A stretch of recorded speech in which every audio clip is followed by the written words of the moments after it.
O que eu trouxe para vocês hoje é um pouco a nossa prova dos 9. Né? Ao longo desses 7 anos, a gente vem mostrando que, de fato, o setor de telecomunicações não tem se apresentado como um problema, como disse o doutor Eduardo Navarro, e a gente tem insistido que, para o bem da economia, ele tem que se apresentar como solução. E, infelizmente, ao longo das políticas públicas, isso não tem se apresentado.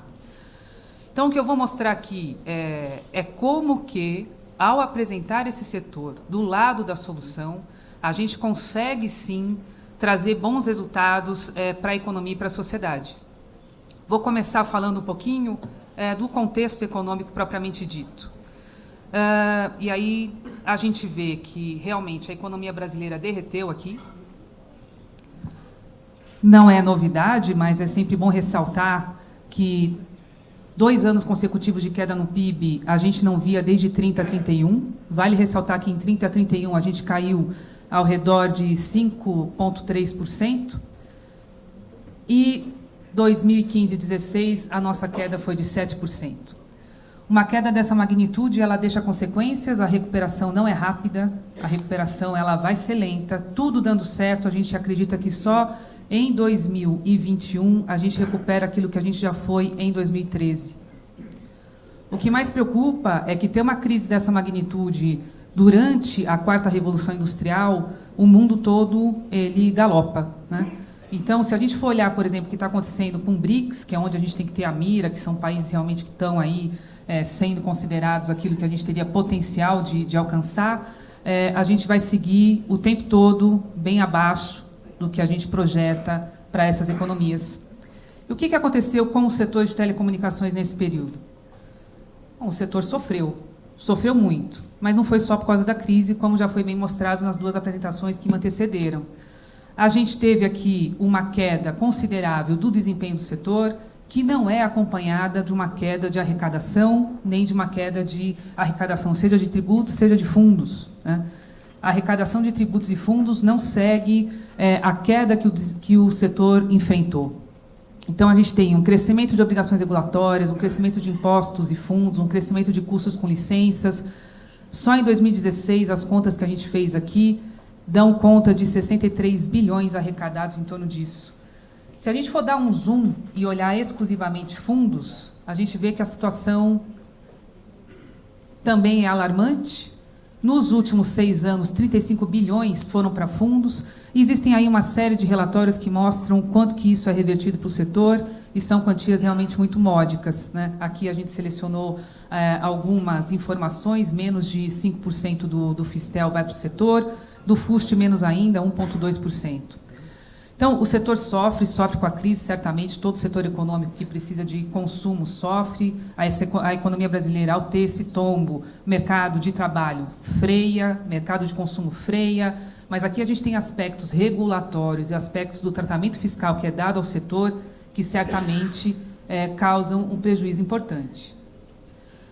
Mesmo assim, como já foi mostrado também pelo doutor Eduardo Navarro, investimentos continuaram acontecendo. E o que a gente trouxe aqui para vocês hoje é a atualização do modelo de GAPS, que foi o primeiro modelo que a gente desenvolveu aqui para o painel Telebrasil, em que a gente tinha ali na época uma preocupação de desenhar políticas públicas específicas para cada área.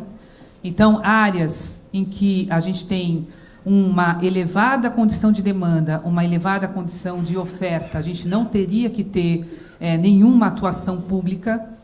Daquele painel, inclusive, saiu a máxima de que a gente teria que ter o Estado onde necessário e o privado sempre onde possível.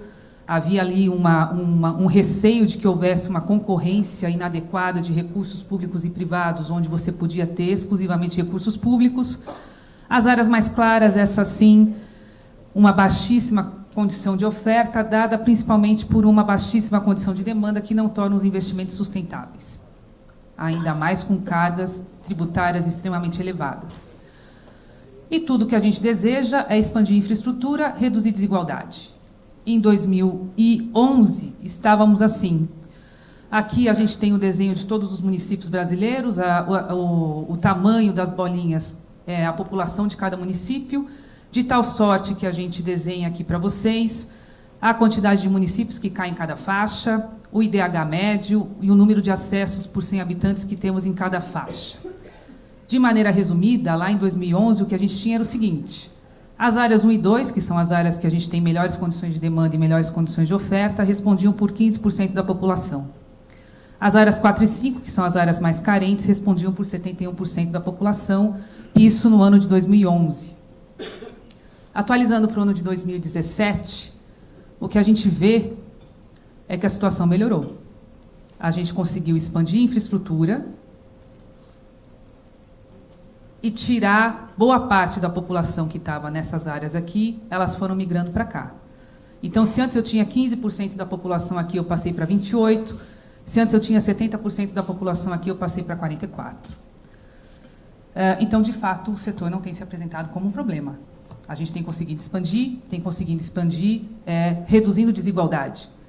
A gente fez essa matriz de transição para a gente ter isso mais bem documentado, em que a gente vê onde cada município estava em 2011, em cada faixa, onde ele passa a ser em 2017, de tal sorte que a gente vê o percentual da população que foi migrando de uma faixa para outra, na diagonal não houve mudança, e aqui a síntese do resultado. Como eu já falei, a gente passou de 71 ali das 4 e 5 para 44 em 2017, que são as faixas mais carentes, e a gente teve melhoria em 53% dos municípios, que responde por 63% da população brasileira. Isso, de fato, é de dar orgulho, né? Mesmo o setor que vem sofrendo tanto, que não tem tido o olhar que a gente gostaria que tivesse, a gente tem conseguido crescer, e tem conseguido crescer reduzindo desigualdade.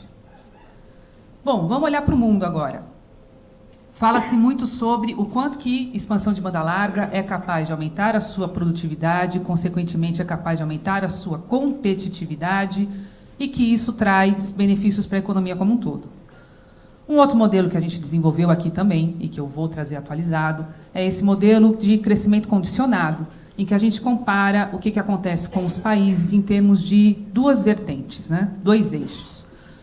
Um eixo que vai medir fundamentalmente a sua habilidade de acessar TICs, e aqui é algo que está mais ligado à oferta propriamente dita, mas não exclusivamente à oferta. Aqui, então, a gente tem dados da OIT para infraestrutura, preço, capital humano, qualidade e uso. É como se a gente estivesse olhando a disponibilidade dessa infraestrutura. Um outro eixo que são as condições de usar propriamente isso. E aí vai passar por ambiente político-regulatório, prontidão, disso estar efetivamente disponível quando você precisar. O uso, quebrado em 3 vertentes, individual, empresas e governo, e os impactos esperados disso. E aí a gente vem para esse diagrama aqui. Tudo o que se deseja é chegar nessa área. Nessa área, a gente tem boas notas, tanto para o indicador de uso, quanto para o indicador de conseguir ter essa prontidão da infraestrutura. Em 2012, a gente já conseguiu chegar aqui. Estávamos aqui, colados na China, um pouquinho atrás da Argentina, podendo ter um efeito positivo, o Chile e a Itália mais para frente. E a gente fez um estudo para os senhores, dizendo que em 2016, se a gente implementasse uma série de ações, e não eram ações para resolver problema de telecomunicação, eram ações fundamentalmente para incentivar o uso de TICs na economia brasileira, a gente teria condições de fazer o Brasil dar esse salto.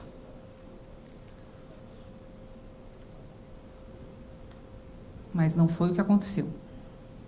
Aqui é o efetivamente observado, e a comparação dos dois. Ou seja, teríamos condições de ter chegado aqui, em que a gente teria finalmente passado a Argentina, isso por si só sempre é bom, em anos de Copa do Mundo, melhor ainda. Ficamos para cá, a gente encolheu mais ainda para dentro da China, então você tem um recuo mesmo em relação ao que a gente tinha antes, e não chegamos a aproveitar o nosso potencial. Qual a consequência disso? Mesmo aquilo que eu mostrei como um grande salto nosso, de fato o mundo está saltando mais. Então, mesmo aquilo que eu mostrei no modelo de gaps, em que a gente cresceu e reduziu desigualdade, o mundo está crescendo mais que isso. Então, a nossa disponibilidade de banda larga, a gente melhorou em mais de 120%, mas em termos relativos, o mundo está fazendo mais. É isso que é o efeito realmente dessa quarta revolução industrial, isso que é o efeito de todo mundo olhar para a TIC como sendo alvo de política pública. O cenário projetado não se concretizou, certamente a crise econômica atrapalhou, sem dúvida alguma, mas não dá para dizer que tudo é por conta disso, dado que eu estou olhando algo de longo prazo, né? E o que mais preocupa é o uso de TIC, que é um vetor importante nessa comparação. A gente andou para trás nos itens governo, nos itens negócios e subiu aqui no individual. Então, em termos relativos, a gente perdeu bastante. Isso se traduz em perda de competitividade mesmo. A gente perdeu 32 posições aqui. Então, em 2012, a gente estava entre as 50 maiores economias em termos de competitividade, e agora a gente está na posição de número 80. Né? Enquanto isso, o mundo galopa. A Rússia, nesse mesmo período, ganhou 29 posições, a Índia ganhou 19 posições. O que fazer? De síntese, temos isso aí. Economia derreteu, queda acumulada de praticamente 7%. Opa! Não, volta.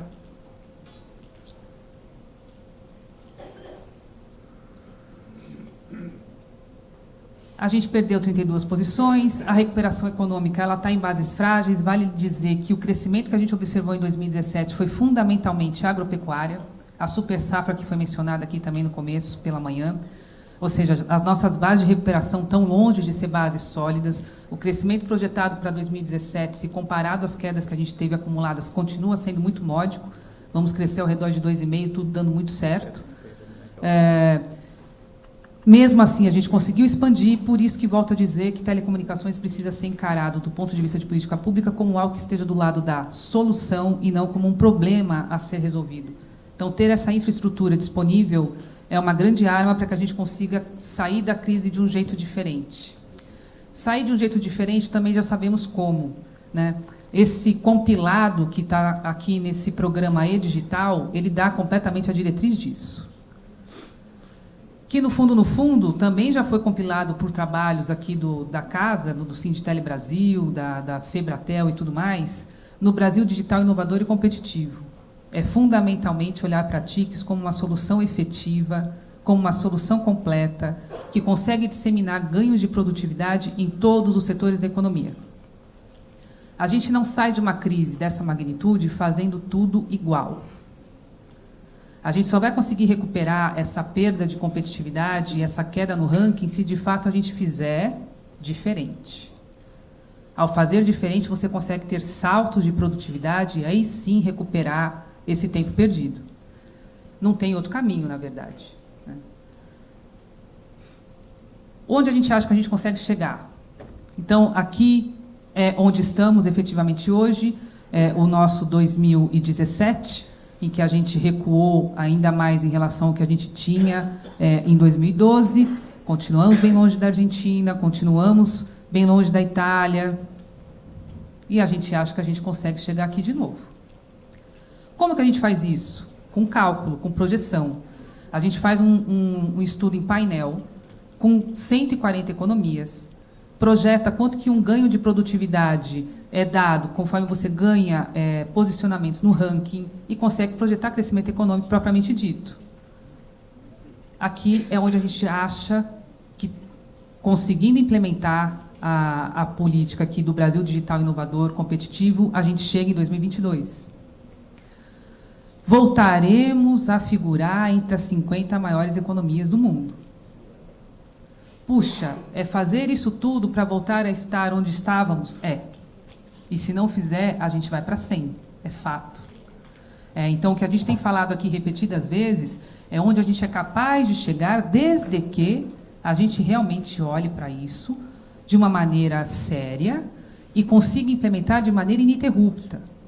Consiga implementar políticas nessa direção, de fazer com que você tenha TICs fazendo parte dos setores produtivos da economia, para que a gente consiga experimentar esse salto de maneira sustentável. Olhando para esse painel que eu falei, a relação que a gente enxerga para cada 1 ponto percentual que você ganha de competitividade no ranking, você ganha 0,11 pontos percentuais no crescimento do PIB. Parece pouco, mas eu estou falando de crescimentos incrementais naquilo que já está encomendado. Então, o nosso cenário básico, ele tem um crescimento encomendado para 2022. Se a gente faz o que a gente está propondo aqui, a gente é capaz de ter um crescimento adicional ao que está encomendado de 0,93 pontos percentuais lá em 2022. Em termos monetários, isso dá 200 bilhões na renda nacional. Vale lembrar que o rombo da Previdência, por exemplo, que é o nosso grande medo, é ao redor de 260 bi. Então, isso é muito dinheiro, sim. É dizer que você consegue fazer com que apareça na economia 200 bilhões na renda nacional. Isso equivale a 3,2% do que a gente teve de renda em 2017. É muito dinheiro. É muito recurso. E a gente tem que perseguir esse caminho, porque é o único jeito de você conseguir sair de uma crise inédita fazendo diferente aquilo que a gente sempre fez. É mudar realmente o lado produtivo da economia. Pensando de novo nos fundos que a gente falou e olhando para esses efeitos multiplicadores que a gente conhece, o que isso significa? Pegando exclusivamente o ano de 2017 como exemplo, se esses 3,5 bilhões fossem alocados nos setores de telecomunicações e setores ligados ao setor de telecomunicações, aqui embaixo eu mostro quais são as linhas das contas nacionais que a gente ofereceu esse choque, você é capaz de crescer o PIB em 4,6 bilhões, você gera 105 mil novos postos de trabalho, você arrecada 1,1 bilhão, o melhor jeito de arrecadar, de fato, é fazer a economia crescer, e você gera 1,5 bilhão em salários, né, num setor que é sempre um setor formal. Então, sem dúvida alguma, não é um setor problema, longe disso, é um setor que precisa ser olhado como um setor do lado da solução. Para fechar, então, o que a gente tem como conclusão, o Brasil digital, inovador e competitivo vai favorecer o ganho de 31 posições no ranking de competitividade até 2022. E sem ele, a gente cai. Fato. Porque é isso que o mundo faz. É isso que faz com que o mundo ganhe cada vez mais posições, porque a gente está falando de competitividade, de produtividade, significa fazer mais com menos. Fazer mais com menos é a tecnologia que te favorece isso. E isso a gente precisa, de fato, urgentemente. Essa grave crise, se ela tem algo para nos deixar de bom, é justamente ter que buscar soluções de maneira inovadora, né? Tentar fazer igual, da mesma maneira, o que a gente tem feito ao longo do tempo, vai nos deixar no lugar que a gente já conhece. Então, eram esses elementos que eu gostaria de trazer para vocês, reforçando o que a gente tem apresentado aqui ano a ano. Acho que os fatos e dados que se mostraram ao longo do tempo confirmam essas nossas projeções e o caminho é conhecido, né? Implementar isso certamente trará benefícios econômicos e sociais para a gente conseguir ter crescimento econômico com redução de desigualdade. Muito obrigada, eu fico total à disposição de vocês.